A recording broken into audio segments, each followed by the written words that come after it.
దారి ఇక్కడ నుండి ఆ వేప చెట్టు కనిపిస్తుంది కదా, అక్కడ దాకా మనకి రోడ్ ఫేసింగ్ వస్తుంది. ఇగో ఇది సైట్ మనకి, ఇది కెనాల్ ఫేసింగ్. అక్కడ పొలం కనిపిస్తుంది కదా, అక్కడ నుండి విలేజ్ టు విలేజ్ దారి వస్తుంది. అక్కడ రైట్ పోతే ఇక్కడ ఇల్లు కనిపిస్తున్నాయి కదా, అక్కడ అది విలేజ్. ఓకే, ఒక 1 కిలోమీటర్ ఉంటుంది మనకు, 1.5 కిలోమీటర్ ఉంటుంది విలేజ్ నుండి.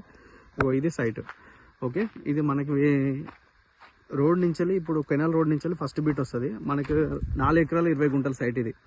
ఇక్కడ మొత్తం మెయిన్ నుంచి అక్కడ దాకా రోడ్ ఫేసింగ్ తోటి మనకు లోపలికి ఉంటుంది. వర్షానికి చెట్లు మొలిచి కనిపిస్తలేదు. ఇక్కడ బార్డర్ కొంచెం సాఫ్ చేసి చూపిస్తాను. మనకి జనగం నుండి ఇడికి ఒక 12 కిలోమీటర్ ఉంటుంది సైడ్ వరకు. అక్కడ కనిపిస్తుంది కదా, అక్కడ వేప చెట్టు కింద వేప చెట్టు కనిపిస్తుంది కదా, అక్కడ దాకా. అక్కడ నుండి లెఫ్ట్ సైడ్ వేప చెట్టు అనిపిస్తుంది కదా, ఆడ దాకా వస్తుంది సైడ్ మొత్తం. రెడ్ సైల్ మొత్తం మనకి ఇక్కడ కెనాల్ వాటర్ కూడా పోతూ ఉంటాయి. ఇది కెనాల్ ఫేసింగ్ తోటి ఈ నుంచి అక్కడ దాకా రోడ్ ఫేసింగ్ తోటి 4 ఎకరాలు 20 గుంటలు. మనకి జనగం నుండి ఈడికి సైడ్ వరకు ఒక మనకి 13 కిలోమీటర్లు ఉంటుంది. క్లియర్ టైటిల్ మనకు